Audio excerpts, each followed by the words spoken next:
Bien, mesdames et messieurs, mes chers collègues, il est 18h30 à l'horloge de notre salle du conseil municipal. Je vais donc ouvrir notre séance, une séance importante. Vous l'avez vu au travers de l'ordre du jour qui vous a été transmis. Nous allons délibérer sur beaucoup de rapports à caractère financier et notamment, bien sûr, notre budget primitif, puisque nous devons adopter notre budget primitif avant la date du 15 avril. Donc on est vraiment, comme ces dernières années, en dernière limite pour examiner et voter notre budget primitif. Vous l'avez certainement vu, notre assemblée est particulièrement clairsemée ce soir. Nous avons des collègues qui sont actuellement en congé. Nous tenons cette séance durant les vacances scolaires. Et puis nous avons des collègues qui sont actuellement souffrants, auxquels j'adresse bien sûr tous mes voeux de prompt rétablissement. Et vous le savez certainement, l'épidémie au Covid n'est pas encore terminée, loin de là. Et c'est pour cette raison que nous vous préconisons de porter le masque durant cette séance et que nous veillerons aussi à aérer cette salle durant l'intégralité de notre séance. Je salue, comme à chaque fois, nos concitoyens qui suivent cette séance au travers de la retransmission sur Facebook. Nous allons donc maintenant pouvoir procéder à l'appel. Madame la directrice générale des services. Monsieur François Lemaire. Présent. Madame Martine Chekalowski. Présent. Monsieur Jérémy Robillard. Présent. Madame Caroline Loubin. Présente. Monsieur Patrick Leroy. Présent. Madame Nathalie Blanquet. Présente. Monsieur Pascal Foucault. Présent. Madame Dominique Delanclos. Excusez, procuration. Monsieur Ali Delfrage. Excusez, procuration. Madame Marine Pacholi. Excusez, procuration. Monsieur Gérard Végétin. Excusez, procuration. Madame Géraldine Noyon. Excusez, procuration.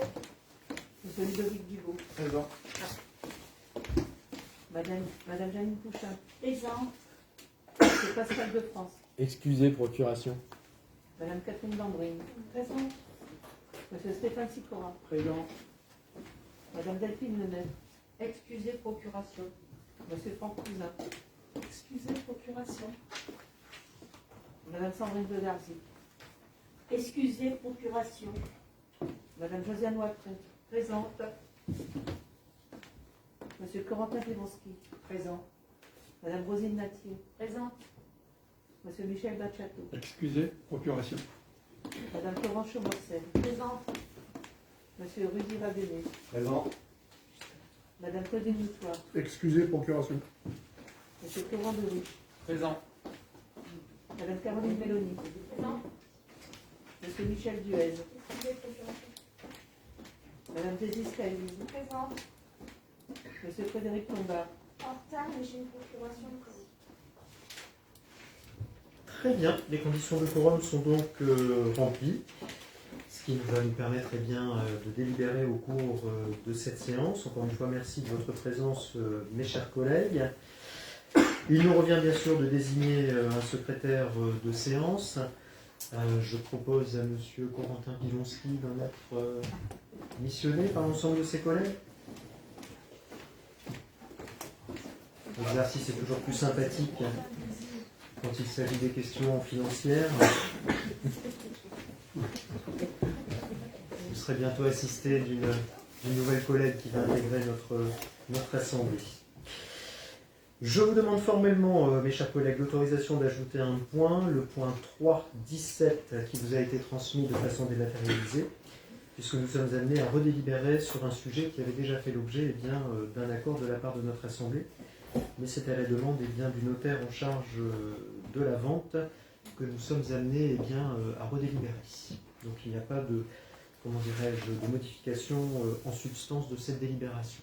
Est-ce que c'est d'accord sur le principe, les responsables de groupe? Oui, c'est vrai.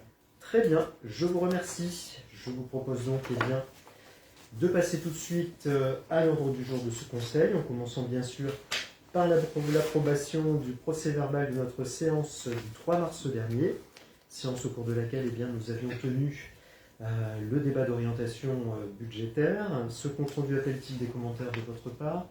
Là encore, les responsables de groupe, c'est bon? C'est bon pour les collègues? Oui. Très bien, je vous remercie. Ce compte-rendu est approuvé.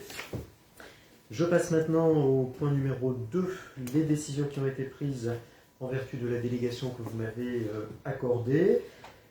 Des décisions très diverses. La première concerne une demande de subvention au titre de la DETR pour des travaux. On va d'ailleurs en rediscuter dans un instant, en reparler dans un instant à l'occasion du budget primitif, concernant l'école Louis Lumière. Nous faisons donc une demande de DETR auprès de l'État, donc une dépense estimée à 43 000 €, et ce qui ferait une subvention de l'ordre de 10 750 €. La deuxième décision que je rapporte devant vous concerne les tarifs. Les tarifs des voyages des aînés, puisque nous allons pouvoir relancer les voyages des aînés. Vous en connaissez les conditions, mes chers collègues. 2 voyages ont été retenus et proposés par la Commission, à savoir un premier voyage à la coupole d'Elfaux, avec une décision relative à la participation des usagers à hauteur de 35 €, et puis un voyage au chapiteau à hauteur de 34 €. 2 autres décisions qui concernent le dispositif premier départ vacances en famille. C'est un dispositif que nous montons avec la caisse d'allocation familiale. Il n'y a pas là encore de modification spécifique par rapport aux décisions que nous avions déjà prises. Elles concernent plus particulièrement le plan de financement et la façon dont les familles, les 2 familles concernées, vont contribuer à ce dispositif. Il y a une légère modification par rapport à ce que nous avions déjà établi en partenariat avec la CAF. Mais cela ne remet pas en cause ce dispositif. C'est une première. Et je peux vous dire, pour avoir fait le point cette semaine, que les 2 familles concernées sont particulièrement motivées pour aller passer quelques jours de vacances sur la côte au mois d'août prochain. Voilà donc en ce qui concerne le rapport de ces décisions prises en vertu de la délégation accordée par le conseil municipal. Nous passons donc au chapitre 3 et on va rentrer un peu plus dans les décisions un peu plus politiques. La première décision concerne l'installation d'un nouveau conseiller municipal, en l'occurrence des nouvelles conseillères municipales. Vous le savez, mes chers collègues, suite au décès de notre regretté Michel Melin, nous avons un poste vacant au sein de notre assemblée, en application bien sûr du Code général des collectivités territoriales. J'ai sollicité Mme Claudette Rizel, qui était la suivante sur la liste du groupe majoritaire. Celle-ci a accepté de siéger au sein de notre assemblée et je le remercie sincèrement. Alors, bien sûr, je sais combien il est difficile d'intégrer notre assemblée dans de telles circonstances. Ce sont des choses que nous avons malheureusement déjà vécues. Dans tous les cas, nous sommes heureux de vous accueillir au sein de notre assemblée et j'espère que vous prendrez beaucoup de plaisir à travailler avec nous. Madame Claudette Rizel a accepté de siéger en lieu et place dans les différentes instances dont notre collègue Michel Melin était membre. Vous en avez les détails dans la délibération. Il vous est bien sûr proposé, mes chers collègues, c'est très formel, de prendre acte de l'installation de Madame Rizel. Est-ce que c'est d'accord? Oui. Très bien, Claudette, je vais vous inviter à bien vouloir nous rejoindre. Vous allez pouvoir assister notre secrétaire de séance. Bienvenue parmi nous.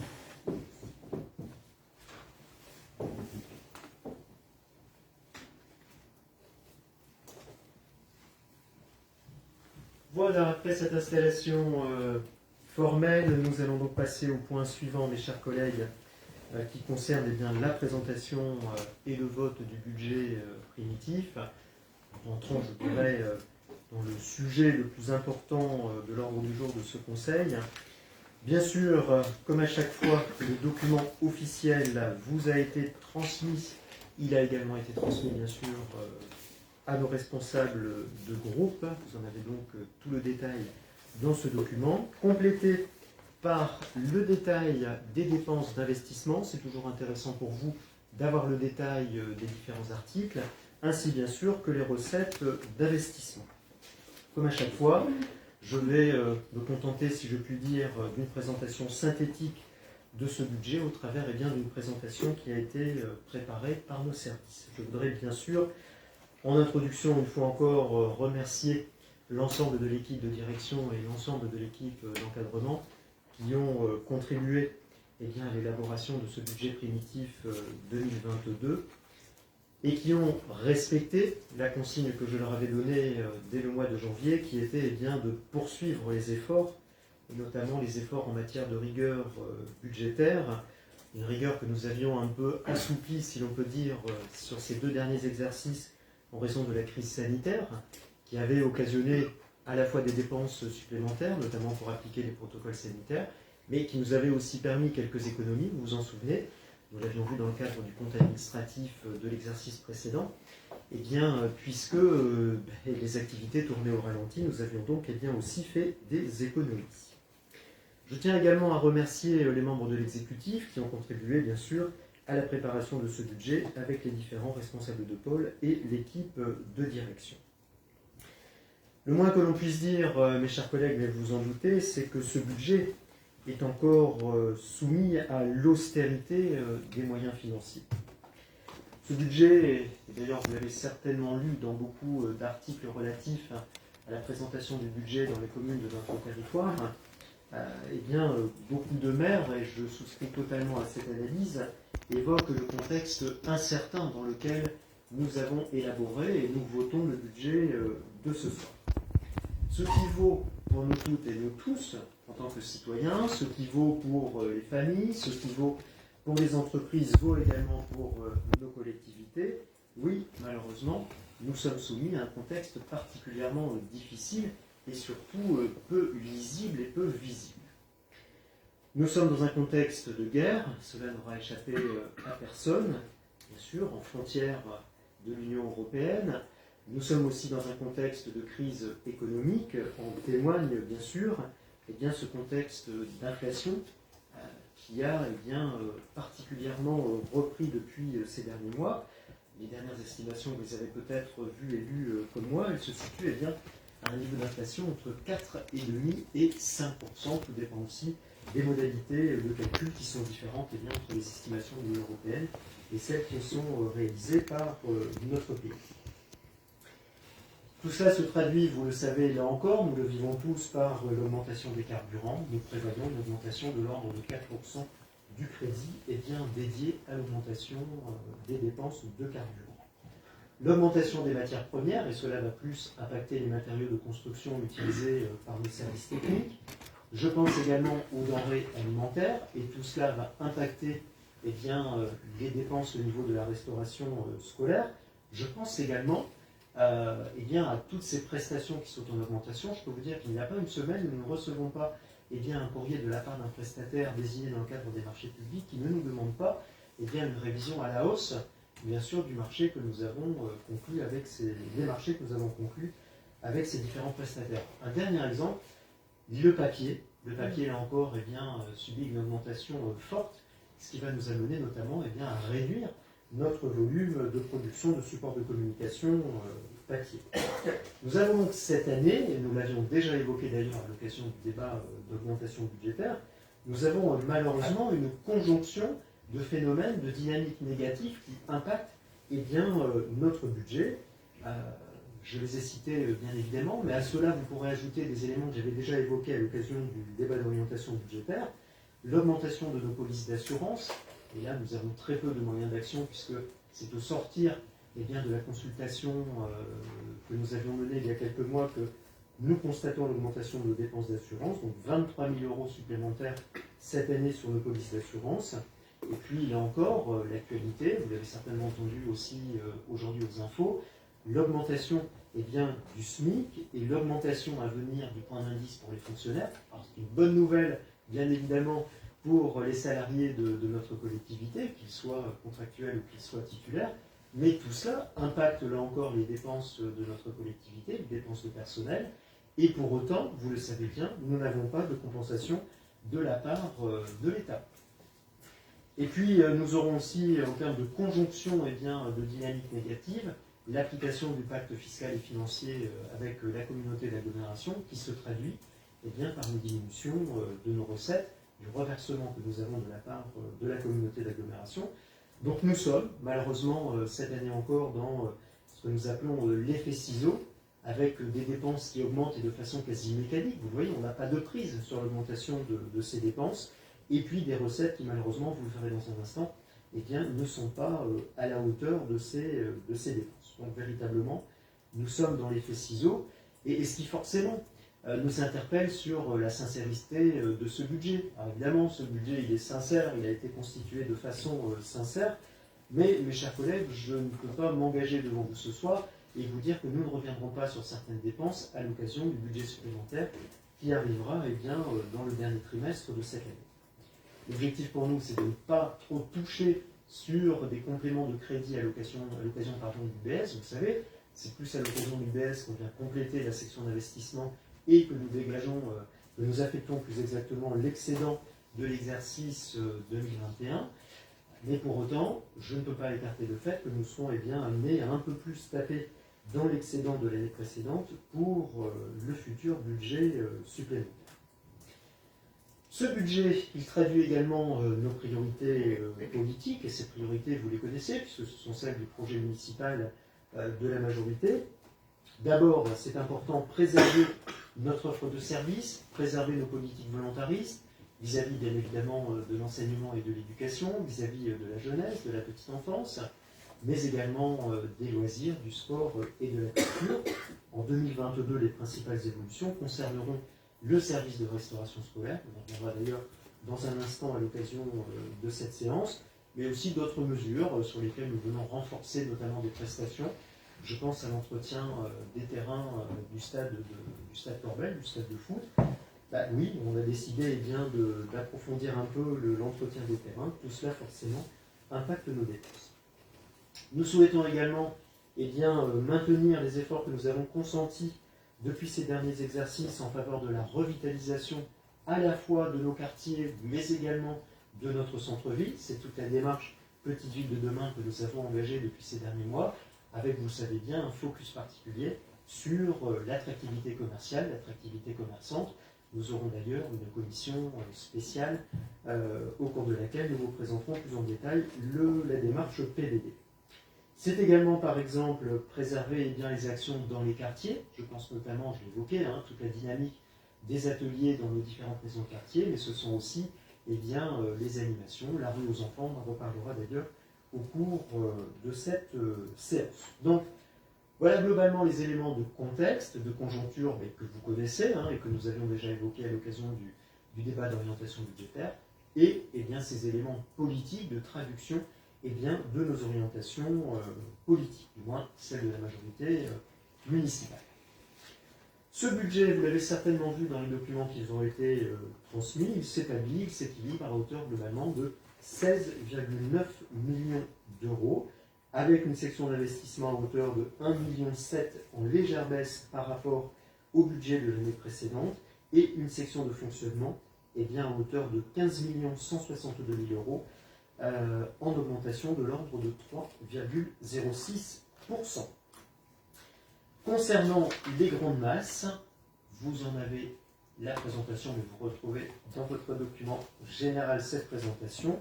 Je vous propose donc maintenant, mes chers collègues, de rentrer un peu plus dans le détail de la section de fonctionnement, en commençant par les recettes. Alors, vous le savez bien, on le voit sur la diapo suivante, nous sommes fortement tributaires, bien sûr, des produits des dotations. Vous le voyez, elles représentent quand même 47% de nos recettes de fonctionnement, et tributaires aussi des impôts et taxes, qui représentent 45% de nos recettes. Donc, un peu plus de 92% de nos recettes de fonctionnement viennent de ces deux sources de recettes. Vous en avez l'habitude, nous l'avions d'ailleurs évoqué à l'occasion du débat d'orientation budgétaire. J'insiste cette année encore sur la part très importante du 74, les dotations, subventions et participations, mais qui, là encore, je le dis à chaque débat d'orientation budgétaire, ne font que compenser la pauvreté de notre commune, la modestie de notre commune sur le plan financier, mais malheureusement, ça ne compense pas cette faiblesse structurelle qui est la nôtre au niveau de la fiscalité. On y reviendra un peu plus en détail. Vous avez ensuite, bien sûr, le détail des autres recettes, notamment les produits des services. Vous le voyez donc que nous provisionnons en légère augmentation. Pour le reste, il faut bien avouer qu'il y a peu de différence par rapport à l'exercice précédent. On rentre encore un peu plus dans le détail des recettes de fonctionnement. Les atténuations de charges, c'est-à-dire les remboursements que nous percevons sur les rémunérations de personnel, sont en augmentation de 61 600 euros. Les produits des services que je viens d'évoquer sont en augmentation de 15%. Alors vous le voyez, ça fluctue en fonction du type de service. En l'occurrence, nous avons une forte augmentation des produits de cantine. Bon, évidemment, c'est une estimation calée sur l'évolution de ces derniers mois. On y reviendra d'ailleurs là encore dans un instant au cours de cette séance de conseil municipal. Concernant les autres recettes, je les ai déjà citées. Donc les impôts et taxes en augmentation de 260 000 euros. Vous en avez le détail, on y reviendra dans un instant. Et vous avez donc une augmentation des dotations et participations de 90 000 euros. Donc vous voyez, globalement, si on additionne effectivement le produit supplémentaire d'impôts et taxes et les dotations que nous percevons, eh bien, on a effectivement un produit d'un peu plus de 350 000 euros. Et qui ne nous permet pas malheureusement de couvrir nos dépenses supplémentaires. Concernant les dotations et participations, vous le voyez, j'ai même envie de dire, vous en avez l'habitude, c'est essentiellement au titre de la DSU que ce produit continue d'évoluer. C'est nettement moins important au niveau de la dotation forfaitaire, on est à 4 000 euros, donc autant dire que ce n'est pas grand-chose. Donc vous le voyez, globalement, nous dégageons 67 000 euros de produits supplémentaires. Concernant les autres dotations et notamment les autres participations, les attributions de compensation, vous en avez là encore le détail, une légère augmentation de l'ordre de 20 000 euros par rapport à l'exercice précédent. Les autres produits de gestion courante en diminution de 13 542 euros. Ça tient notamment à la baisse des recettes concernant les chèques vacances, parce que nous avons moins de consommation de la part de nos agents. Et nous diminuons également les produits exceptionnels de l'ordre de 8 767 euros. Passons aux dépenses. Vous en avez la présentation dans les grandes masses. Les charges à caractère général sont en augmentation de 3,05%. Les charges de personnel sont en augmentation de l'ordre de 2,8%. Vous voyez, c'est donc raisonnable dans le contexte que j'évoquais dans mon propos introductif, mais c'est également, je vais être très clair vis-à-vis de vous, c'est également très ambitieux d'avoir effectivement une augmentation des charges à caractère général de l'ordre de 3% et des dépenses de personnel pratiquement également à 3% au regard des augmentations mécaniques que j'évoquais dans mon propos introductif. Un peu plus en détail, les charges à caractère général. Donc forcément, nous impactons les prévisions d'augmentation, notamment des dépenses énergétiques, des primes d'assurance, je l'ai déjà évoqué dans mon propos d'introduction, et globalement, nous essayons de maintenir les autres crédits. Concernant les charges de personnel, elles sont en augmentation de près de 300 000 euros.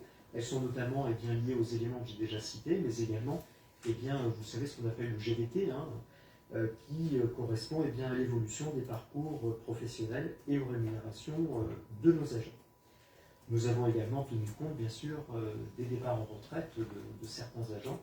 Nous en avons connu quelques-uns déjà depuis ces derniers mois.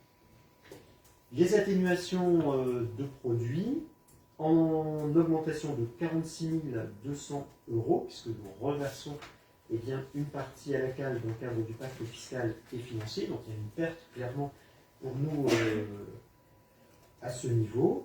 Et nous avons les autres charges de gestion courante qui sont en très très légère évolution de 214 euros. Pour autant, vous l'avez certainement vu dans votre document complet, c'est sur ce chapitre que nous allons verser la cotisation et la subvention plus exactement au CCAS, que nous maintenons à 100 000 euros, ce qui nous permet là encore de maintenir nos dispositifs d'accompagnement volontariste vis-à-vis de nos concitoyens en situation de précarité. Et c'est également sur ce chapitre que nous versons les subventions aux associations qui sont provisionnées à hauteur de 138 000 euros globalement. On y reviendra là encore dans un instant. Concernant les charges financières, elles sont en légère diminution de l'ordre de 8 822 euros. Les charges exceptionnelles sont en diminution de 4 550 euros. Donc très peu de variations sur ces autres articles. On passe à la section d'investissement, en commençant par les dépenses, présentées bien par chapitre, vous en avez l'habitude là encore.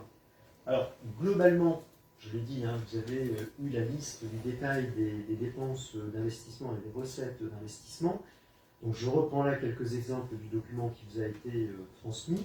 Au titre des études, nous allons bien évidemment poursuivre l'étude concernant la construction de la nouvelle piscine. Celle-ci a été engagée depuis ces toutes dernières semaines.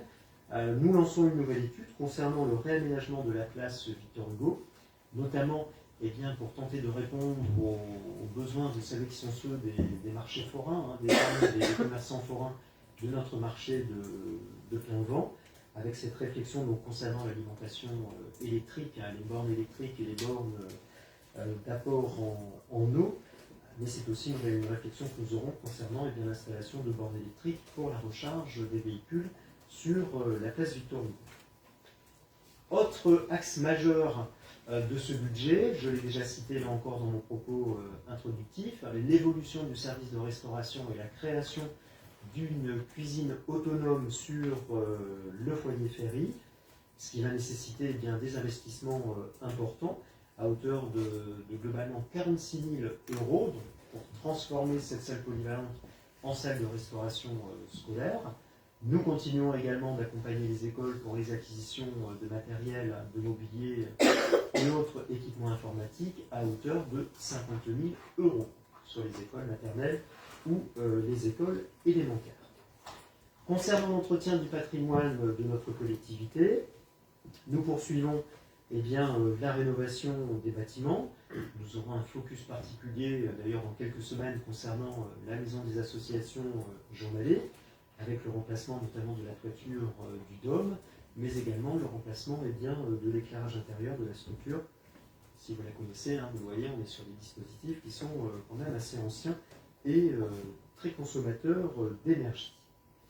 Nous aurons également la poursuite des programmes de relamping, d'éclairage public, là encore pour passer sur des dispositifs beaucoup plus économes. Je pense notamment à la rue des Chardonnerets, avec un dispositif de poteaux d'éclairage public photovoltaïque autonome, des remplacements aussi d'éclairage public sur la rue des Roses et la rue Fernand Marche.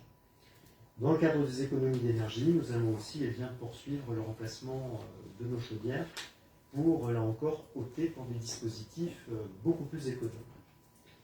La poursuite, bien sûr, du chantier de rénovation du CFJ. Vous êtes d'ailleurs conviés dans quelques semaines à la visite de ce chantier qui avance bien, particulièrement bien. Nous poursuivrons également les programmes de rénovation des toitures de nos écoles. On va revenir sur l'école Louis Lumière, j'y faisais d'ailleurs référence dans le cadre de la présentation des décisions.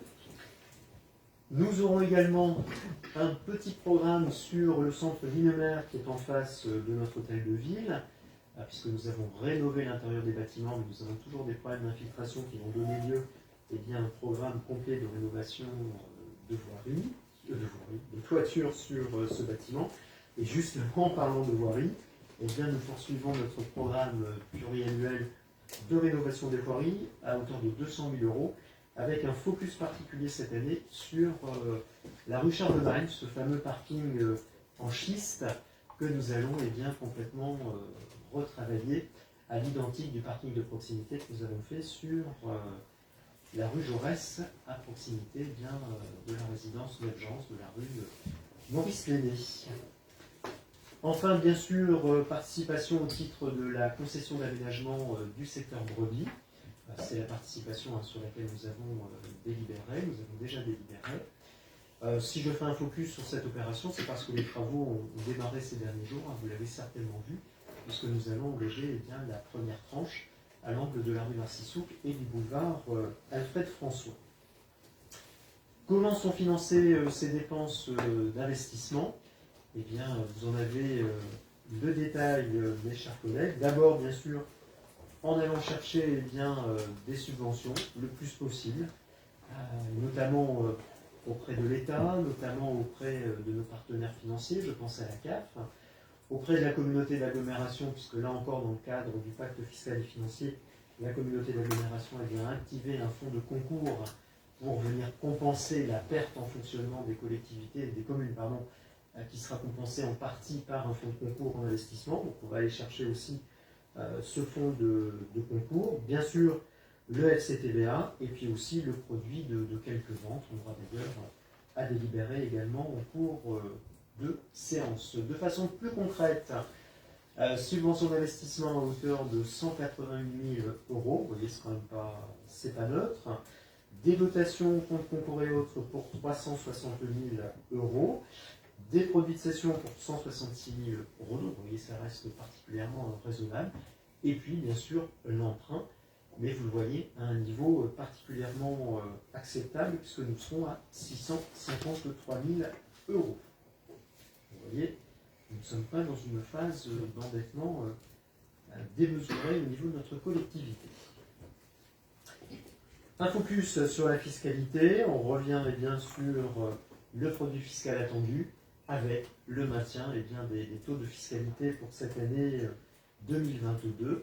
Nous réussissons à maintenir les taux d'imposition actuels. Un petit focus également sur l'évolution de nos bases de fiscalité. Vous le voyez, ça progresse pour autant, mais malheureusement insuffisamment. Alors ça nous permet quand même de dégager un produit supplémentaire, on l'a vu, de l'ordre de 290 000 euros de mémoire. Donc vous voyez, augmentation de 4,3% au niveau de nos bases de fiscalité, mais n'oubliez pas qu'il y a également la revalorisation forfaitaire qui impacte également, bien sûr, l'augmentation de ces bases. Ce qui veut dire, pour nos concitoyens assujettis au foncier bâti, que du fait de la revalorisation des bases, l'impôt, malheureusement, va augmenter. Et nous n'avons pas la main sur la revalorisation forfaitaire. Vous le savez, c'est une décision du Parlement dans le cadre de l'examen du projet de loi de finances. Bon, le maintien des taux, malheureusement, n'empêchera pas l'augmentation de l'impôt qui sera versé par nos concitoyens assujettis. Je reviens sur l'emprunt et plus particulièrement sur la dette. L'annuité d'emprunt 2022 sera de l'ordre de 760 000 euros, c'est-à-dire un peu moins que ce que nous avons réalisé sur l'exercice 2021. Donc vous voyez, on reste effectivement sur globalement le même niveau de remboursement d'annuité d'emprunt, ce qui prouve bien qu'on n'est pas dans une phase où nous allons alourdir l'endettement de la commune. En témoignent bien sûr nos indices que vous connaissez, l'indice d'endettement, vous le voyez, nous sommes à une charge par habitant de 500 euros, donc pratiquement la moitié de la strate départementale.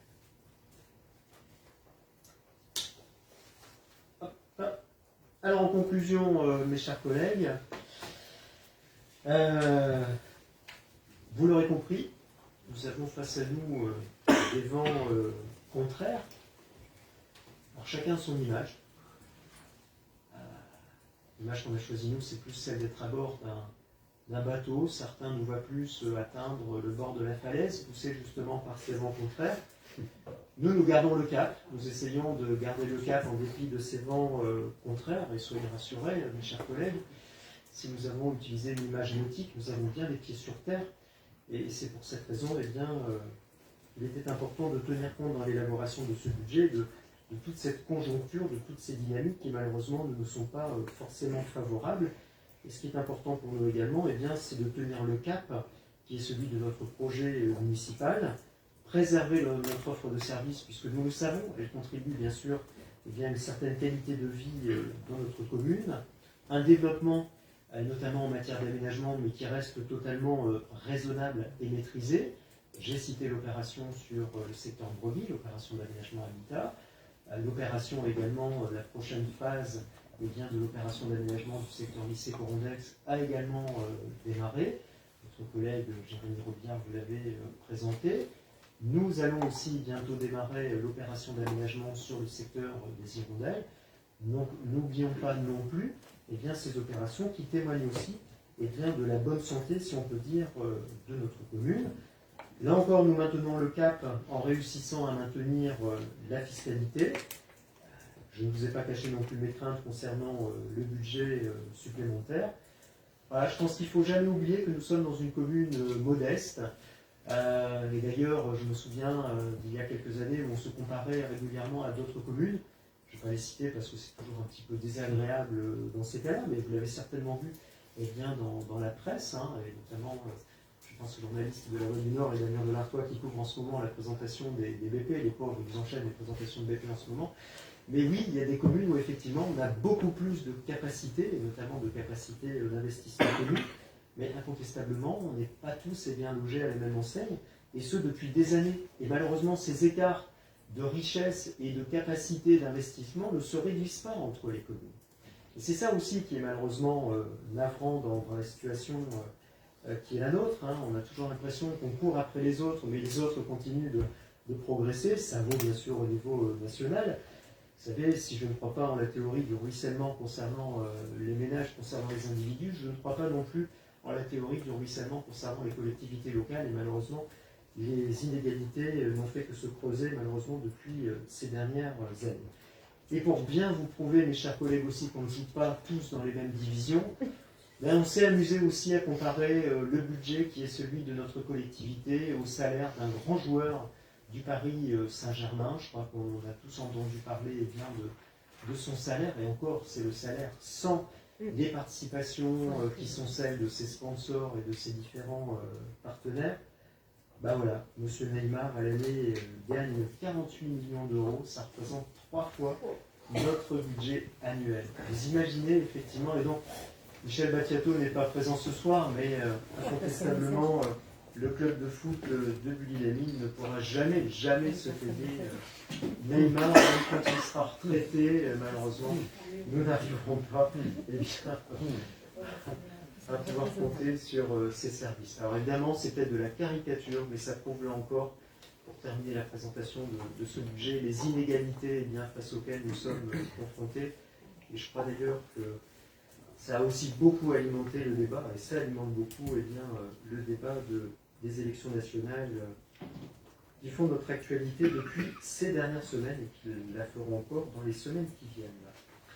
Voilà, mes chers collègues, pour la présentation certes synthétique de ce budget primitif. Bien sûr, je me tiens à votre disposition pour répondre à toutes les questions que vous auriez avant de proposer aux responsables de groupe ou à celles et ceux qui le souhaiteraient de s'exprimer. Madame Mélanie, je vous en prie. Je vais forcément parler. Alors bonsoir. Donc pour ce budget primitif, pour nous, il est à l'image des précédents. Il en est les mêmes qualités, plutôt rares et à nos yeux, et les mêmes défauts, malheureusement. Nous n'allons pas entrer dans chaque détail des chiffres, ce serait inutile car comme les précédents BP, c'est l'esprit général du rapport qui importe. Comme au cours des mandats précédents, on cherche désespérément le signe d'une ambition pour notre commune.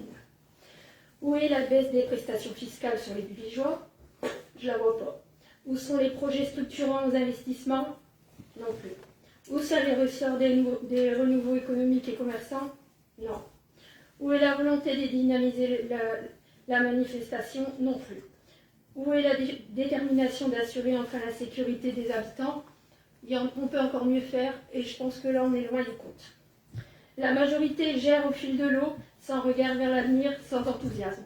Je prends toujours par rapport à l'eau, vous voyez. Pourtant, pour aider les habitants à Bully à affronter les difficultés sociales qui s'annoncent, les élus doivent apporter de l'espérance et donner une direction claire sur leurs projets à long terme. En effet, ce n'est pas d'une gestion à la petite semaine dont ont besoin les Bullygeoises et les Bullygeois. C'est d'une vision forte pour transformer durablement la ville. Sans cette vision, comment espérer rendre son attractivité à la commune? Malheureusement, avec un taux de rigidité structurelle hallucinant, notamment les charges de personnel, il devient quasi impossible de dégager des marges de manœuvre et un autofinancement permettant de financer les projets d'investissement sans endetter la commune. Et ces charges de personnel, à quoi sont-elles dues? Au nombre impressionnant des recrutements affectés à l'approche des diverses élections depuis 20 ans. Vous vous réfugiez derrière le glissement vieillesse-technicité, l'augmentation de l'assurance statutaire et autres excuses, mais ça ne suffit pas à masquer la réalité. Par l'électoralisme, pour ne pas dire par clientélisme, vous avez mis les finances de la ville en grand danger. Et la Chambre régionale des comptes pourrait bien finir par s'intéresser à cet aspect de notre gestion. Une gestion que dans certains domaines, des charges à caractère général, notamment vous qualifiez de pari. Mais on ne parie pas avec l'argent des contribuables buligeois. On ne joue pas avec leur avenir. La ville continue pourtant à afficher un niveau de dépenses de fonctionnement largement supérieur à la moyenne de la strate, tandis que les dépenses d'équipement brutes par habitant sont faméliques. Côté investissement, toujours, ce BP montre une nouvelle fois que vous ne faites que le minimum syndical que sont en droit d'attendre les buligeois et les buligeoises, voirie, éclairage, petits travaux, etc. Compte tenu de la faiblesse du service rendu à la population, on aurait pu s'attendre à une baisse des impôts locaux, c'est-à-dire foncières. Et ce, d'autant plus dans un contexte social très difficile pour nos concitoyens qui voient leur pouvoir d'achat fondre chaque jour. Cette baisse aurait été d'autant plus facile à faire que les bases des valeurs locatives ont explosé et sont en plus haut depuis plus de 20 ans. Et en maintenant le taux communal mécaniquement, la recette pour la ville augmente cette année de plus de 200 000 euros. Vous aviez donc largement de quoi alléger le fardeau des buligeois, à peu près une baisse de 3%. Pour terminer, malgré nos critiques justifiées, vous savez que nous représentons une opposition constructive. Pour vous le confirmer, nous allons vous éviter le camouflet de voir votre BP retoqué pour insécurité budgétaire. En effet, au 65-35, formation des élus, vous avez reconduit à 50 € près le montant inscrit l'an dernier. Sur les 3 300 prévus en 2021, seuls 700 ont été consommés. Or, la loi impose que les crédits de formation non consommés en année N soient intégralement repartis en année N+1 et complétés par une somme représentant moins 2% de l'enveloppe théorique des indemnités des élus. Cette anomalie constitue un facteur d'insécurité budgétaire. Nous vous laissons donc la possibilité de modifier les écritures correspondantes durant la séance, ce qui permettra au BP d'être techniquement et légalement dans les clous. Nous resterons également constructifs en vous rappelant que nous sommes tout autant que vous volontaires et désireux de travailler pour le bien des habitants de Bully. Mais pour ça, il faudrait que vous teniez compte de nos remarques et propositions. De notre côté, nous appuyons chacune des actions de la majorité que nous considérons comme bénéfiques pour la population. Faites-en autant. Nous vous invitons à considérer la main que nous vous tendons aujourd'hui, encore une fois, dans le seul intérêt général des Bulligeois. Je vous remercie. Merci. Comment voulez-vous que je saisisse la main que vous dites de me tendre après les propos que vous venez de tenir? Franchement, moi j'ai pas envie de la Écoutez, à saisir. chaque fois qu'on propose quelque Madame, chose, je vous ai laissé vous c'est exprimer. toujours, Je vous ai laissé vous exprimer, laissez-moi effectivement vous répondre.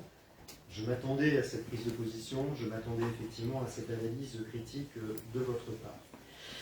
On n'a pas la même conception du service à la population, la preuve en est, nous nous sommes affrontés aux dernières élections municipales et de ce que je me souviens, et l'Assemblée en témoigne, nous avons largement remporté les dernières élections municipales, dans un contexte certes très particulier, mais nous avons pour autant remporté et sur un projet pour lequel nos concitoyens nous font confiance.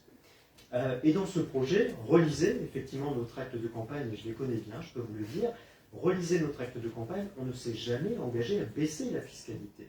Relisez bien. Moi, ce n'est pas dans mes propositions, c'était peut-être dans les vôtres, mais ce n'est pas dans mes propositions. Donc quand aujourd'hui vous nous dites, vous ne baissez pas la fiscalité, je suis désolé, je ne me suis jamais engagé à effectivement la baisser. Et là, pour l'instant, je vous le dis, effectivement, c'est déjà franchement une belle réussite que de réussir à maintenir les taux de fiscalité. Ensuite, c'est le blabla habituel, hein. On n'a pas la même, de toute façon, perception de la vie de notre commune. Vous dites qu'on manque d'ambition. Ouais, franchement, il faudra que vous me précisiez ce que vous appelez effectivement avoir une ambition pour sa commune. Vous dites qu'il n'y a pas de projet structurant. Regardez, on a lancé une AMO concernant la piscine, et vous le savez, c'est le projet structurant de ce mandat. Combien de temps? Vous avez un petit peu une idée du coût d'une piscine? C'est à peu près 7 à 10 millions d'euros au bas mot. Et c'est pour cette raison que nous modérons effectivement nos dépenses d'investissement, parce que nous savons effectivement que nous aurons à faire face à ce grand équipement qui sera effectivement coûteux et pour lequel nous avons déjà commencé à aller chercher les subventions. Vous étiez là sous l'ancien mandat et vous savez bien notamment que la participation du département est déjà inscrite dans le cadre de la contractualisation que nous avons. Vous dites qu'il n'y a pas de renouveau économique et commerçant, vous êtes allé vous balader du côté de la zone d'activité de l'Alouette. C'est quoi? C'est plusieurs centaines d'emplois qui vont arriver sur la commune de Bully-les-Mines et le territoire. Alors là encore, on ne doit pas avoir la même perception. Regardez un petit peu la photo, effectivement, la vue aérienne qui est sur ce mur. La limite de Bully-les-Mines, elle va au-delà, effectivement, de la 21. Donc ça veut dire que demain, ce sont effectivement des taxes, des produits fiscaux qui vont rentrer dans les caisses de l'agglo, mais qui vont aussi rentrer dans les caisses de notre commune. Donc là encore, franchement, quand vous tenez des propos comme cela, comment voulez-vous qu'après, je vienne répondre effectivement à la main tendue? Quand vous dites qu'on ne vous écoute pas, madame, moi, je suis désolé, mais les collègues de l'exécutif me font un rapport des réunions de commission, il y a rarement des propositions de votre part. Rarement. Et je constate que depuis le début de ce mandat, vous avez pratiquement voté toutes les propositions qui sont les nôtres.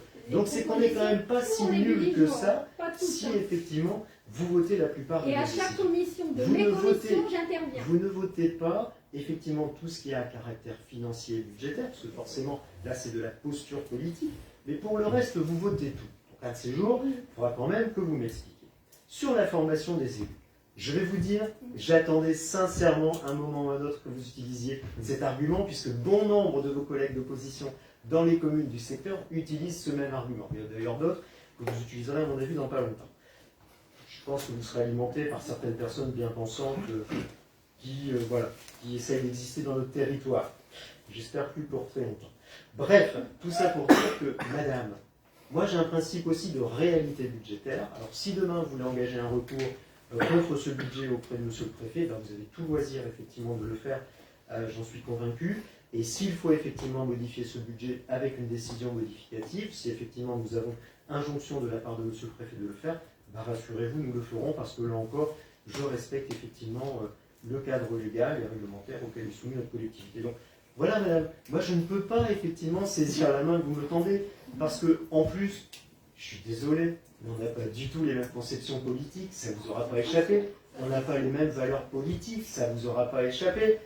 Alors, on est en pleine élection nationale. Et je pense qu'on est en train de bien voir là, les différents clivages entre la candidate que vous soutenez et les autres candidats. Donc, non madame, je suis désolé, mais je ne peux pas effectivement tendre la main que vous me tendez. Je suis désolé, chère madame. Et je vous le rappelle, vous avez tout le loisir de vous exprimer.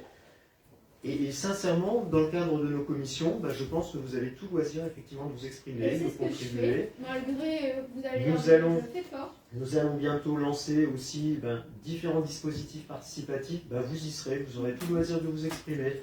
Vous aurez par exemple le conseil communal éducatif, auquel vous avez d'ailleurs siégé lors du précédent mandat. Vous aurez les ateliers qui seront consacrés à la mobilité, au plan de déplacement. Vous aurez tout le loisir de vous exprimer. Nous allons lancer tout prochainement un atelier contributif concernant un Repair Café. Venez aussi apporter votre contribution.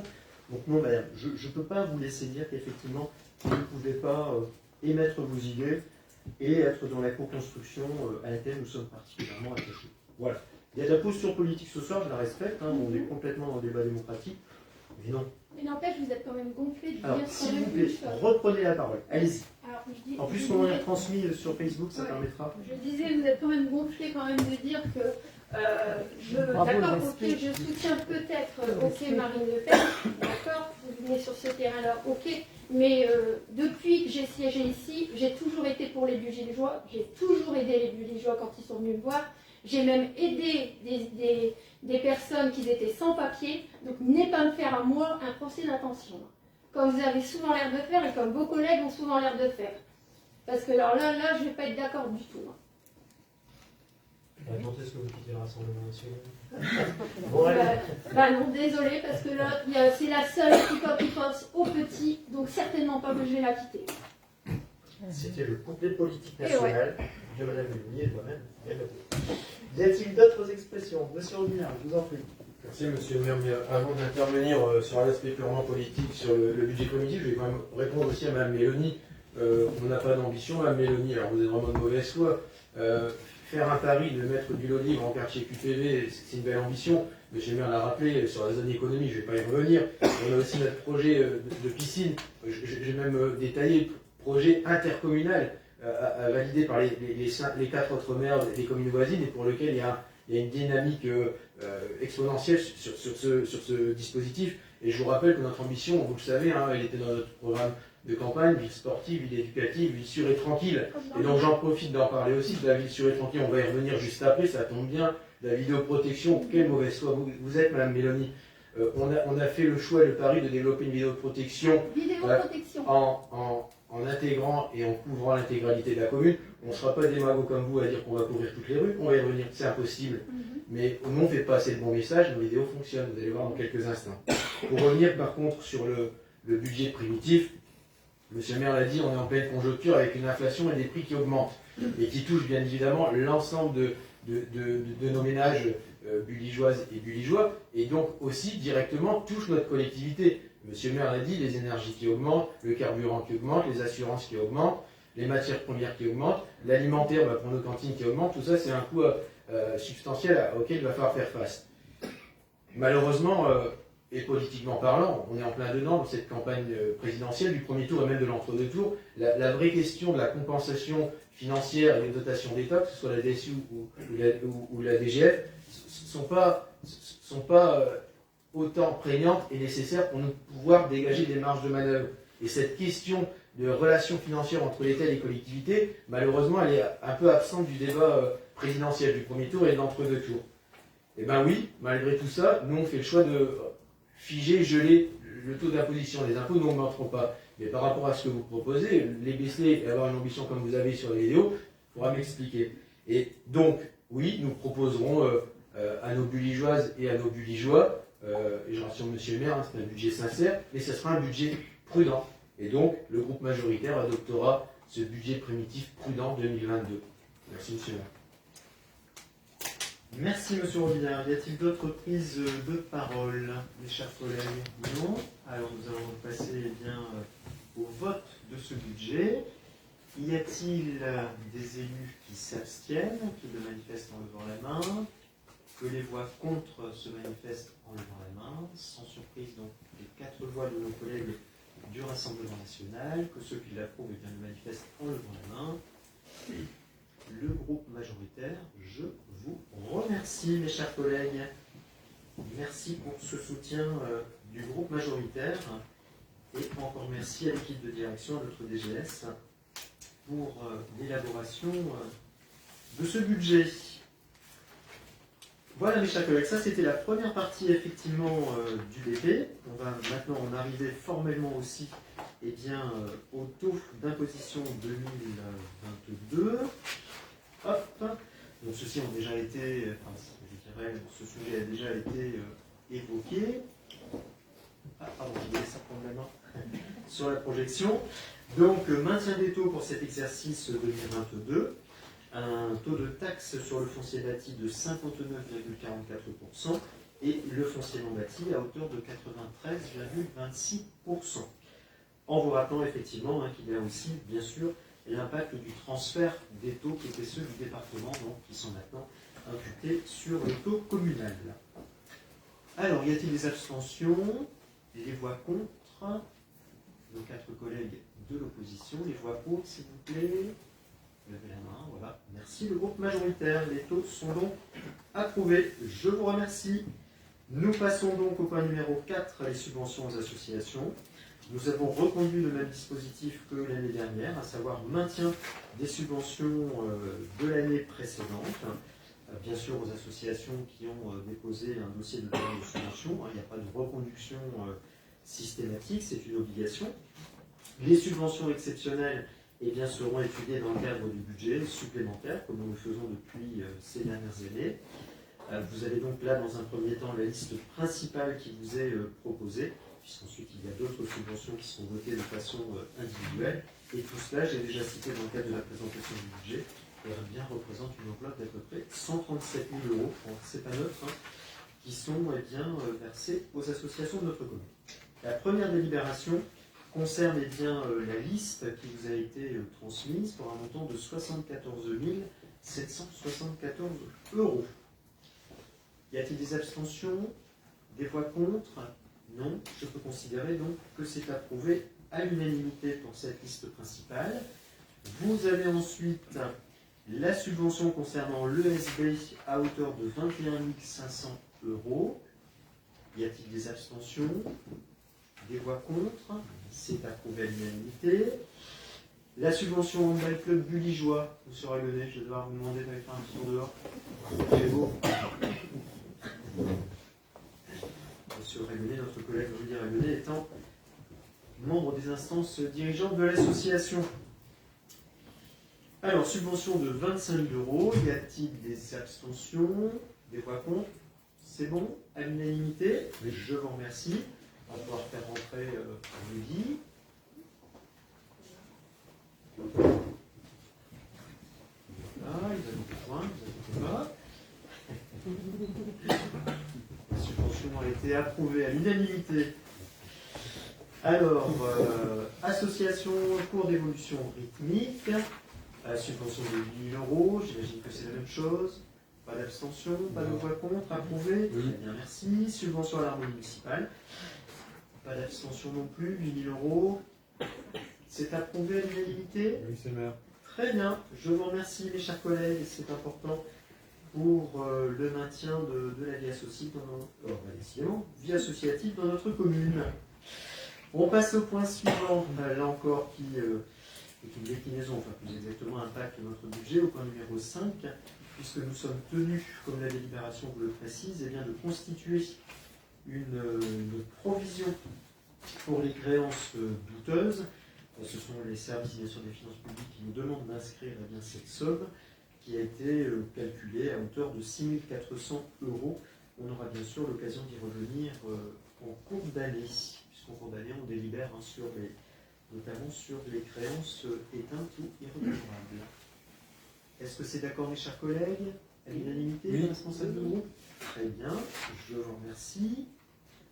Point suivant numéro 6, recrutement d'un élève stagiaire au sein du cabinet, enfin rattaché au cabinet, mais plus particulièrement affecté à la mission mobilité, d'ailleurs que j'évoquais à l'instant, puisque cette jeune étudiante qui est en Master 2 en géographie à l'Université d'Artois viendra épauler notre collègue Pascal Foucard sur le plan mobilité, et tout particulièrement donc, sur la phase concertation, notamment le diagnostic avec nos concitoyens. Donc l'objectif de son stage est de définir les méthodologies de concertation et les différents supports de concertation. Vous avez les modalités de rémunération sur la base de 3,90 € de l'heure. C'est le tarif légal concernant le recrutement de stagiaires étudiants. Est-ce que c'est d'accord mes chers collègues? Oui. Très bien, je vous remercie.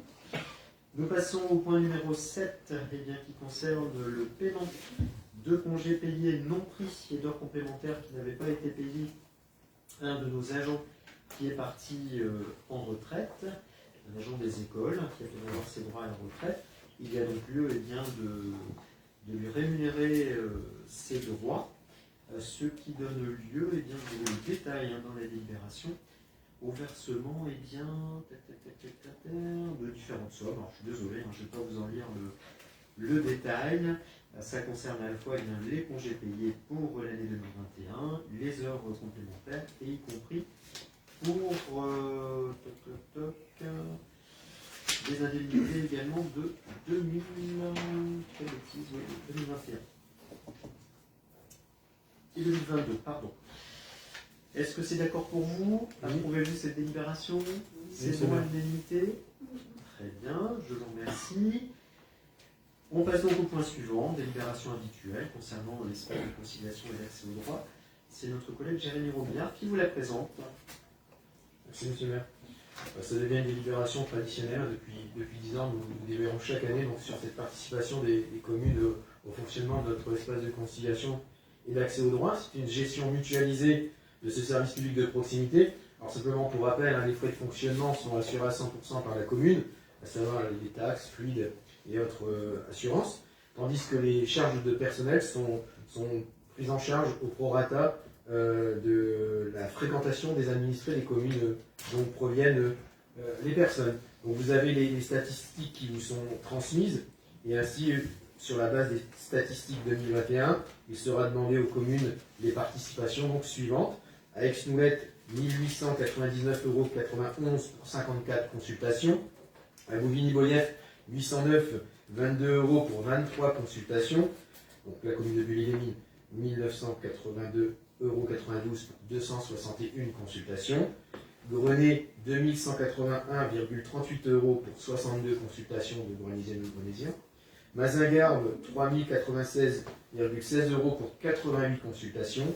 Et Saint-Goël, 3623,91 € pour 103 consultations.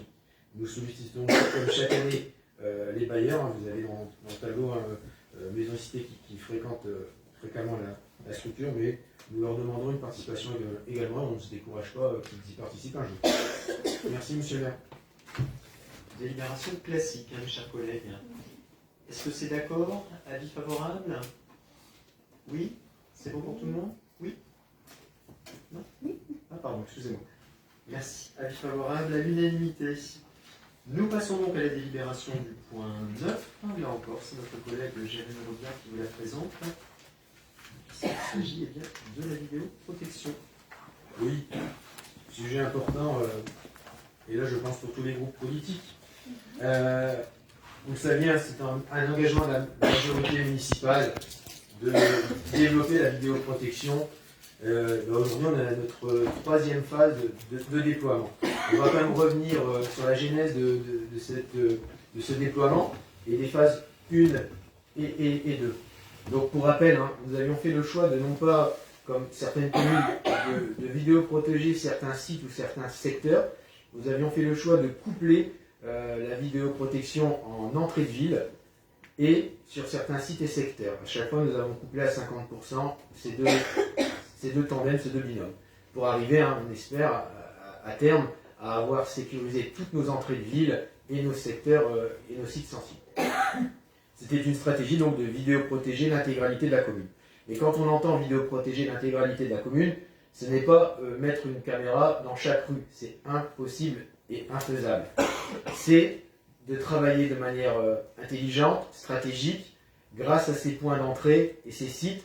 On va essayer de définir ensuite des périmètres, des secteurs qui, si un fait est commis dans un secteur, on sait que par nos caméras disposées, la personne, quand elle sortira de ce secteur, sera prise. Si elle ne sort pas, on sait qu'elle vit dans le secteur, malheureusement. Aujourd'hui, on a, sur nos phases 1 et 2, déployé 120 caméras et le PC contrôle, bien évidemment. La délibération de principe de ce soir est donc de valider le déploiement de la phase 3 de 2022 et donc d'autoriser M. le maire à engager toutes les démarches nécessaires pour ce déploiement, également l'autoriser à déposer l'autorisation d'installation de cette vidéo auprès de M. le préfet et de la DDSP au sein de la police nationale, et également, on le sait, on l'a dit tout à l'heure, de solliciter les subventions auprès de l'État, le fameux FIPD.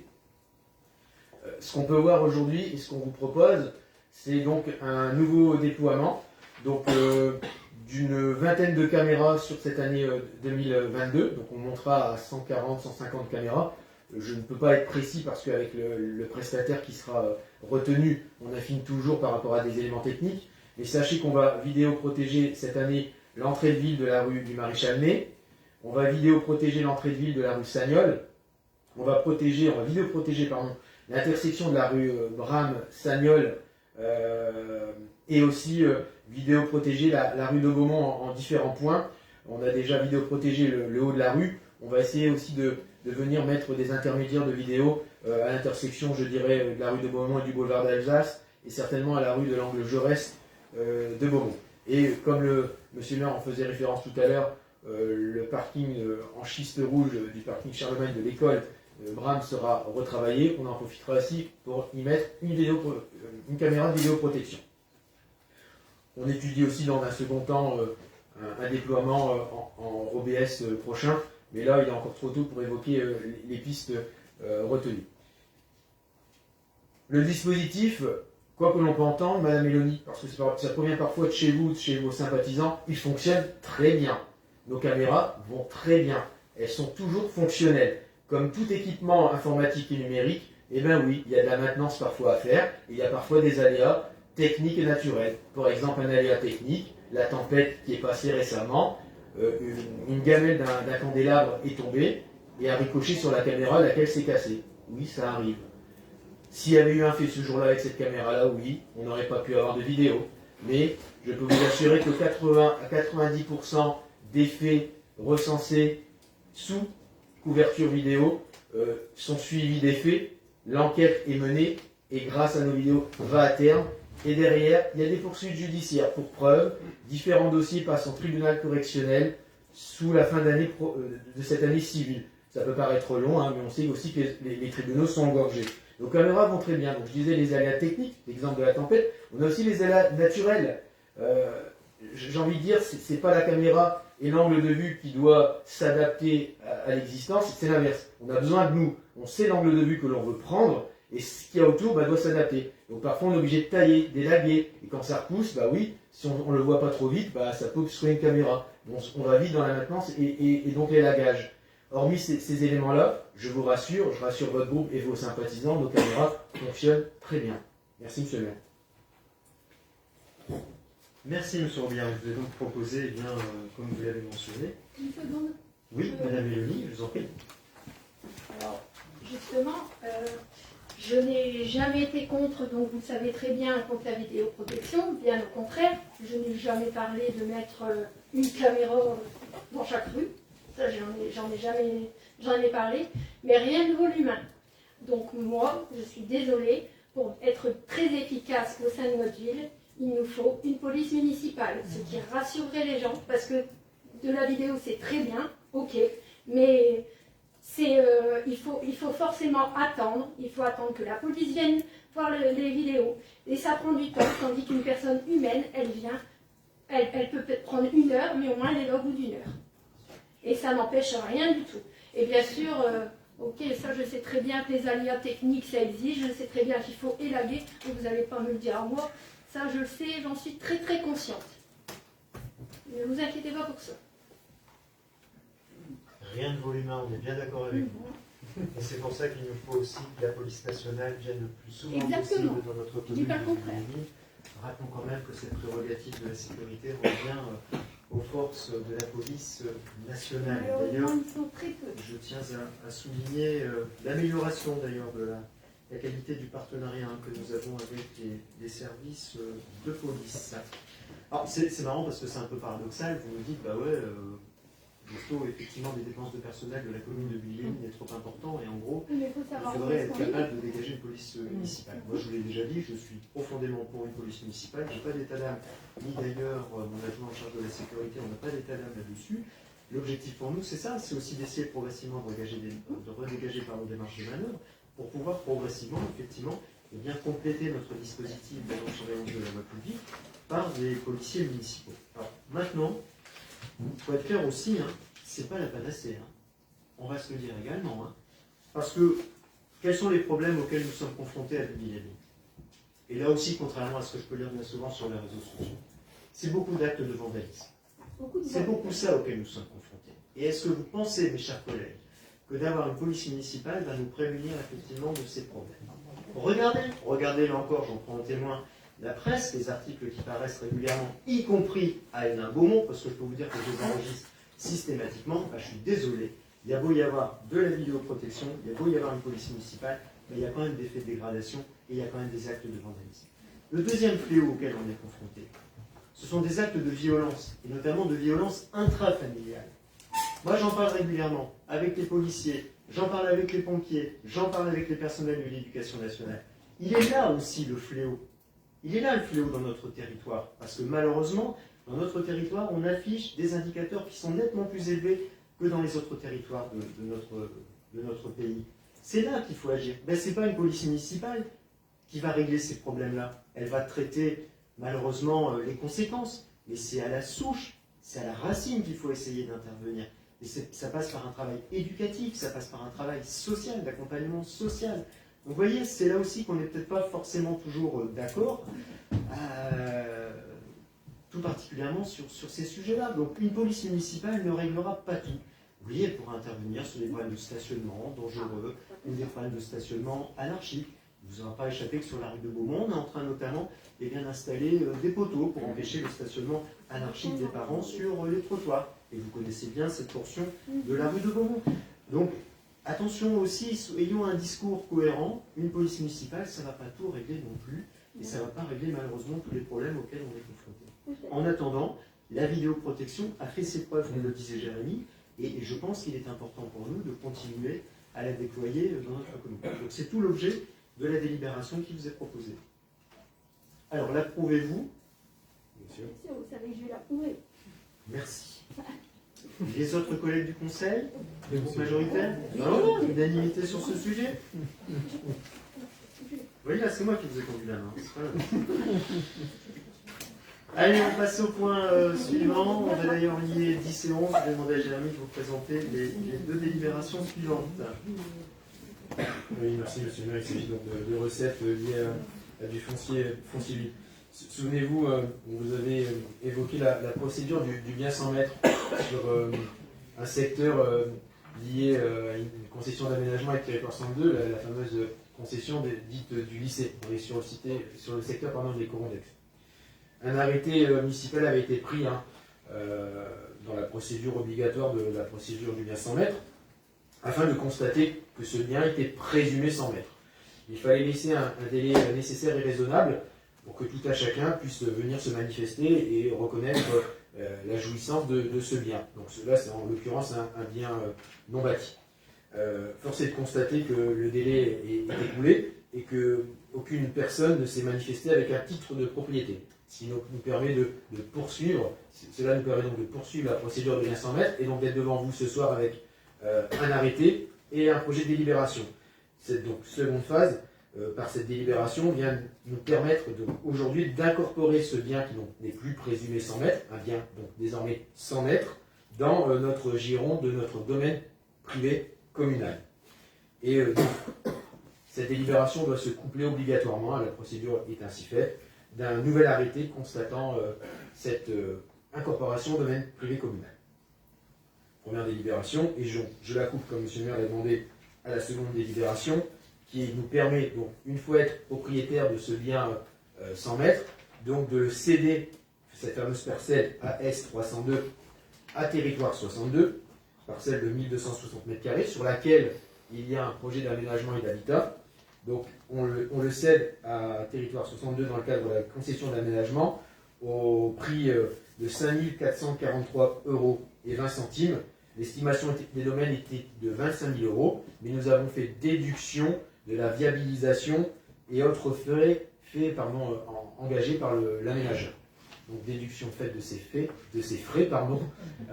Aujourd'hui, cette parcelle est estimée à 5 443,20 €. Merci, monsieur le maire. Merci. Première délibération, donc point 10, l'incorporation, comme tu l'as évoqué, de ce terrain dans le domaine communal. Est-ce que c'est d'accord? À l'unanimité? Les collègues, c'est bon? Merci. Nous passons ensuite donc à la délibération numéro 11, où là, nous cédons effectivement cette parcelle à l'aménageur pour pouvoir poursuivre l'opération à vocation habitat. Est-ce que c'est d'accord, mes chers collègues? Pardon? D'accord. Donc, abstention de nos collègues de l'opposition et accord pour le groupe majoritaire? Oui. Oui. Très bien, je vous en remercie. C'est important que cette opération puisse se poursuivre. Là encore, cession d'un terrain communal, c'est le point numéro 12. Je te laisse nous la présenter. Merci, monsieur le maire. Effectivement, il s'agit de cession de deux parcelles, la AY 369 et la AY 23, au consort des Mazières. Donc, en l'occurrence, il s'agit donc d'un projet personnel de vie et d'installation sur ce terrain. Le couple est déjà propriétaire des parcelles voisines. Les domaines avaient estimé donc cette parcelle à 66 000 €. Il a été fait une proposition d'acquisition par le couple à 35 000 €. Nous avons estimé que le prix était juste et raisonnable parce que n'oublions pas que le couple devra aussi prendre en charge les frais d'acte et de bornage, qui sont à la charge de l'acquéreur, et que surtout, ce qui nous importe le plus, nous ne sommes pas dans une démarche à but spéculatif et foncière, je viens de vous le dire, c'est un projet familial, un regroupement et pour être proche de la famille. Donc sur ces deux aspects, nous avons validé cette vente à 35 000 €. Merci monsieur le maire. Ça fait débat aussi, le regroupement familial. Bien sûr, collègues, y a-t-il des questions ou des remarques concernant ce projet de délibération? Pas chez moi, c'est bête. Hein. Madame Mélanie? Moi, je dis pas chez moi, ça fait pas des beaux chez moi. Vous savez J'ai bien pas que... compris. Prenez la parole. Je disais, puisque vous envoyez un pic, pas chez nous, ça fait pas. Chez nous, il n'y a pas. Vous savez très bien que le regroupement familial chez nous, c'est important. Surtout chez les Italiens et les Espagnols. Donc, alors, pour autant, approuvez-vous ce projet de délibération, ces conditions de cession? Est-ce que c'est d'accord? Oui. Madame Mélanie, c'est bon pour votre Oui, groupe? monsieur. Oui. Merci beaucoup. La délibération est approuvée. Merci mes chers collègues. On passe donc au chapitre suivant. Les délibérations sur la thématique ville citoyenne et dynamique. Alors la première concerne notre participation à l'opération La rue aux enfants. Bon, vous connaissez le dispositif. Il vous est proposé de le reconduire sur cet été 2022. Et surtout de nous inscrire dans le cadre de l'appel à projet Nos quartiers d'été, ce qui nous permet d'obtenir des financements. C'est une opération que nous co-organisons avec le club de loisirs Léo Lagrange. Donc il vous est proposé de participer à hauteur de 30% des dépenses engagées, 30% de 8 000 € d'opération, ce qui représente une participation pour la collectivité de 2 400 €. Est-ce que c'est d'accord? Oui. Oui. Madame Mélanie, c'est bon pour votre groupe? Oui. Très bien. Merci beaucoup. Nous passons à la thématique ville éducative. La délibération numéro 14, c'est notre collègue Martine Tchekalowski qui vous la présente. Merci, monsieur le maire. Donc, suite à un rapport d'inspection de la CNAF, la Caisse nationale d'allocation familiale, la ville de Bully-les-Mines doit modifier la grille tarifaire et appliquer les modalités des conventions d'objectifs sur les prestations de services ordinaires des 13-17 ans, qu'elles soient périscolaires, extrascolaires et adolescents, des accueils collectifs de mineurs. Donc, pour faciliter l'accès à ces ACM, pour les enfants des familles dont le quotient familial est inférieur ou égal à 617 €, une aide maximale de 3,40 € par jour et par enfant âgé de 2 à 18 ans leur est attribuée par la Caisse d'allocation familiale du Pas-de-Calais. Lors de cette inscription, les familles ayant droit devront fournir leur notification et s'acquitter uniquement de la part restant à charge. Faute de notification, le tarif maximum sera appliqué. La CAF versera directement à la ville le montant du droit, complété d'une majoration de 0,10 € par jour et par enfant. Par ailleurs, cette convention précise que l'accessibilité financière doit être garantie par la ville à toutes les familles au moyen de tarifs modulés en fonction des ressources. Nous vous proposons de valider cette nouvelle grille tarifaire présentée en annexe qui s'appliquera à compter du 1er mai 2022, toujours avec une dégressivité des tarifs suivant le nombre d'enfants d'une même famille et toujours une majoration de 30% pour les extérieurs. Merci, c'est très clair. Approuvez-vous ce projet de délibération, mes chers collègues? Oui, c'est bien. Oui. Très bien, à l'unanimité. Merci Mme Tchekalowski. Nous passons donc au point numéro 15, qui concerne cette fois la transformation du foyer Ferry en cantine de restauration scolaire. C'est un sujet qu'on a déjà évoqué dans le cadre du budget primitif. C'est une évolution importante, mes chers collègues, de ce service de restauration scolaire. Il y a plusieurs raisons à cela, mais je sais qu'elles vous ont été présentées en commission récemment. Tout d'abord, vous le savez, la crise sanitaire nous a obligés à réorganiser notre service de restauration scolaire, notamment pour appliquer les protocoles qui s'imposaient pour l'accueil des enfants en demi-pension. Et c'est pour cette raison que nous avions décidé d'investir le foyer Jules Ferry et d'en faire une cantine satellite, c'est-à-dire que les repas ont été élaborés à la cantine Jean Vasseur et ensuite livrés sur la cantine satellite. Nous avions également instauré des repas pris sur place pour les élèves de l'école Bram et de l'école Blin, à raison d'une fois par semaine. C'est nos fameuses lunchbox pour lesquelles nous avions décidé d'accorder la gratuité pour les enfants bénéficiaires, parce que malheureusement nous leur imposions ce système de repas qui ne leur déplaît pas, loin de là, mais nous leur avions imposé effectivement cette nouvelle organisation. Alors, les normes se sont assouplies, vous le savez, depuis ces dernières semaines, notamment en termes de la pension, mais il faut bien avouer que nous avons considéré que remettre tous les enfants sur la salle Jean Vasseur serait quand même assez compliqué. Et puis nous pensons aussi non seulement à la sécurité des enfants, mais aussi à la sécurité des personnels. Et vous savez, ce sont beaucoup de dames, vous savez aussi qu'elles sont assez nombreuses pour accompagner les enfants, et notamment les enfants des écoles maternelles. À cela s'ajoute aussi une forte augmentation des effectifs, et on l'a vu d'ailleurs à l'occasion de l'examen du BP. Il y a une augmentation des effectifs depuis ces derniers mois, d'ailleurs l'évolution est reprise dans le projet de délibération. Et cette évolution est plutôt durable, ce qui est là encore, je dirais, bon signe, parce que ça prouve aussi qu'il y a des besoins au niveau des familles et que nous arrivons à les satisfaire. Et puis nous sommes aussi liés par les contrats d'accueil que nous avons avec les collèges, parce que vous savez, les 2 collèges de Bully-les-Mines accueillent des enfants des écoles élémentaires, et en l'occurrence, eux aussi sont tenus d'appliquer les protocoles sanitaires, et c'est quand même beaucoup plus compliqué maintenant de dépasser les effectifs accueillis dans les collèges.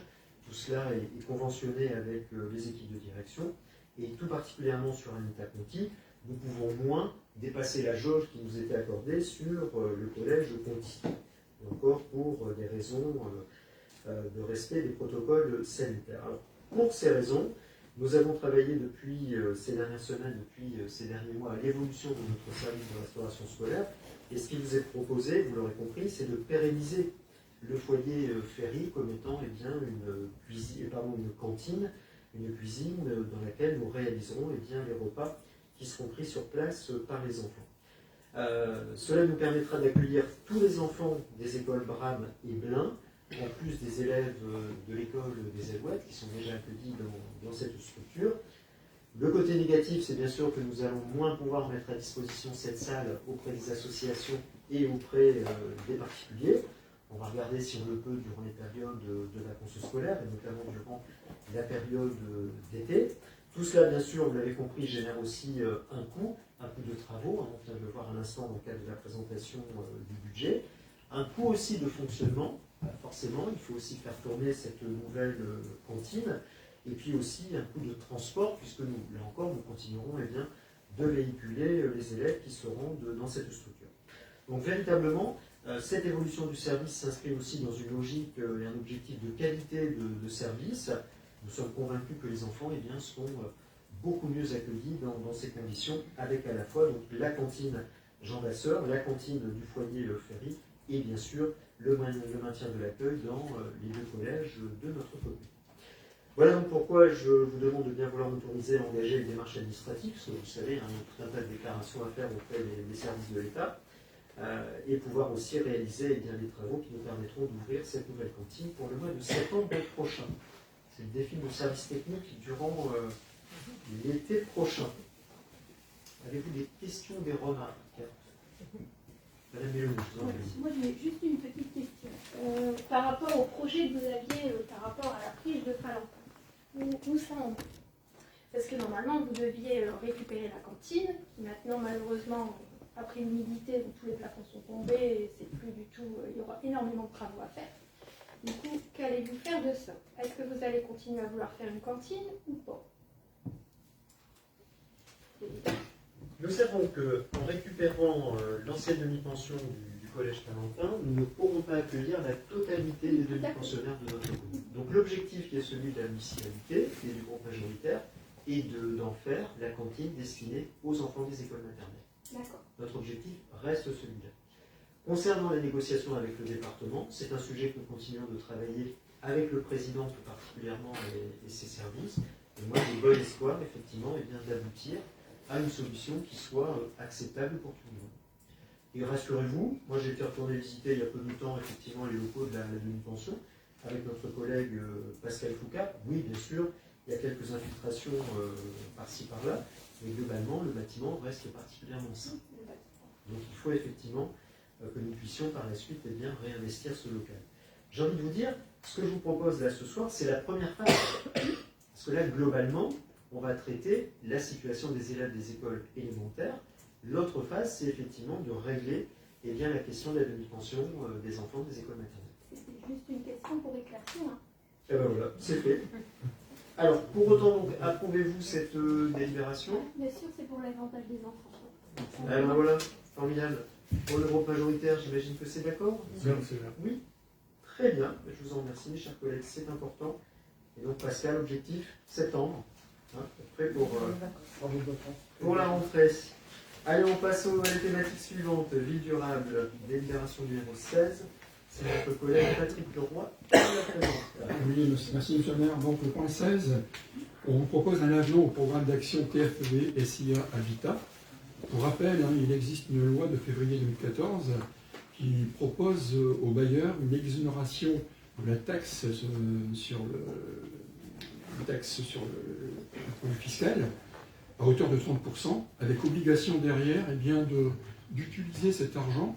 Donc dans ce cas précis, on est à plus de 86 000 euros sur un planning, un programme biannuel, donc 2021-2022, sur lequel la SIA travaille pratiquement et particulièrement des actions sociales dans le cadre de la politique de la ville et notamment dans le secteur des brebis, qui est un quartier prioritaire. Donc nous avions déjà délibéré en 2020 pour le programme 2020-21. Aujourd'hui, nous vous proposons une nouvelle délibération, donc avenant numéro 1, afin de pouvoir modifier 3 lignes, dont une qui correspond à, on va dire, un transfert de finances sur, la ligne les encombrants. C'est-à-dire qu'on passerait cette ligne de 8151 au lieu de 3150, sachant qu'aujourd'hui, dans le secteur notamment de la rue Rhin-Danube, il y a vraiment une nécessité d'être très attentif sur la propreté et notamment l'environnement. Et là, le bailleur est très, de par cette action, permet d'avoir, disons, un secteur qui soit toujours propre, et qui permet de nous dire que il y a un travail de partenariat entre le bailleur et la municipalité. Il est bien évident que cette taxe, enfin ce programme, il est bien conçu, mais c'est aussi en accord avec la ville de Bully, puisque effectivement, ces 86 000 euros qu'on accepte sous forme d'exonération, c'est aussi de l'argent qu'on ne perçoit pas, mais que derrière, on est très vigilant et très rigoureux, notamment sur les actions qui sont menées et sur le contenu et la qualité. Voilà, monsieur le maire. Donc ce soir, nous vous proposons une délibération pour acter ces modifications, dont la plus importante est sur les encombrants. Merci. Y a-t-il des questions, des remarques, mes chers collègues? Approuvez-vous effectivement cette délibération, cet avenant qui vient de nous être présenté par notre collègue Patrick Leroy? C'est d'accord? Oui. Madame Mélanie, c'est bon pour votre groupe? Oui, c'est bon. Excusez-moi, mais formellement, c'est d'accord? Oui. Pardon, excusez-moi, je n'avais pas entendu. C'est peut-être à cause du masque, vous savez, je suis désolé, je n'avais pas entendu votre réponse. Je vous remercie. Nous passons au point que vous m'avez autorisé à ajouter, mes chers collègues, le point numéro 17. C'est notre collègue Jérémy Robillard qui vous le présente.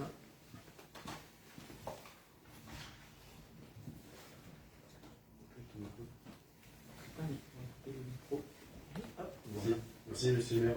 Oui, il s'agit d'une régularisation de délibération qui annule et remplace la délibération 2021-93 en date du 9 novembre 2021. Il s'agit de la fameuse régularisation d'une erreur matérielle lors du plan de récolement de la ruelle Goulois, lorsque le couple détailleur était venu nous voir au service urbanisme pour une autorisation d'urbanisme. On a constaté effectivement que lors de la fin des travaux de la ruelle Goulois, en rue Goulois, j'oserais dire, lors des plans de récolement, il y avait une erreur matérielle. Ils étaient détenteurs de 10 mètres carrés alors que c'était du domaine public, et inversement, on était détenteurs d'un mètre carré qui était plutôt chez eux. Donc il a fallu faire des délibérations de régularisation, ce qui avait été validé et accepté par tous, hein, je crois même à l'unanimité. Or, aujourd'hui, le couple vend leur habitation, et pour sécuriser leur acte, il a été demandé, et effectivement on avait fait cet oubli, de valoriser le prix du mètre carré que le couple cédait, que l'on cédait au couple. Donc on l'a valorisé, hein, ce fameux mètre carré, à l'euro symbolique. Donc on refait une écriture comptable également, à savoir que nous déduisons cet euro aux 120 euros de départ. Donc on est sur une délibération aujourd'hui d'acquisition du couple détailleur à 119 euros, 120 moins 1. Et ce qui nous permet donc d'avoir cette fameuse valorisation du mètre carré qu'on avait oublié de valoriser à l'euro symbolique, tout simplement. Merci, monsieur le maire. Merci, M. Robillard. Y a-t-il des questions ou des remarques concernant ce projet de délibération? Nous l'approuvons à l'unanimité. Très bien, je vous en remercie. Voilà qui rectifiera effectivement cette petite coquille dans le cadre de cette session acquisition. Quelques informations diverses, mes chers collègues, rien de bien important.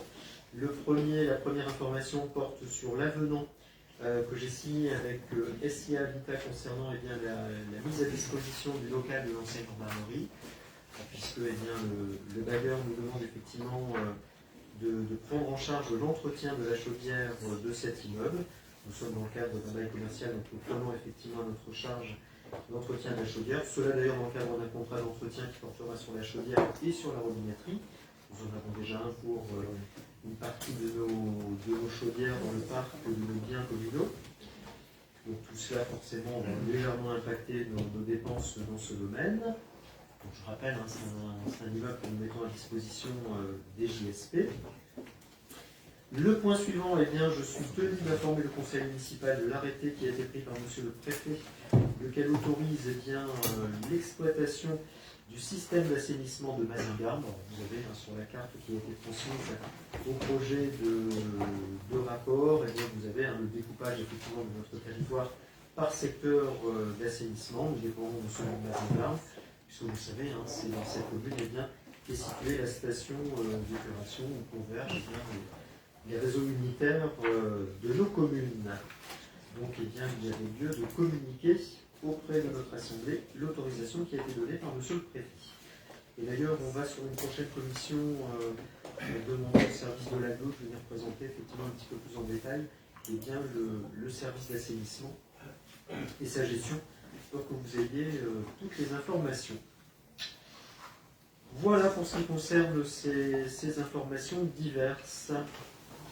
Et bien voilà, mes chers collègues, l'ordre du jour de cette séance est épuisé, parce que je n'ai pas été destinataire de questions diverses. Il me revient vous souhaiter un bon long week-end, profitez-en, bonne fête à toutes et à tous. Et puis donc, à très bientôt. N'oubliez pas de signer les documents qui circulent dans l'Assemblée. Bonne soirée à toutes et à tous. À bientôt. Merci aux internautes.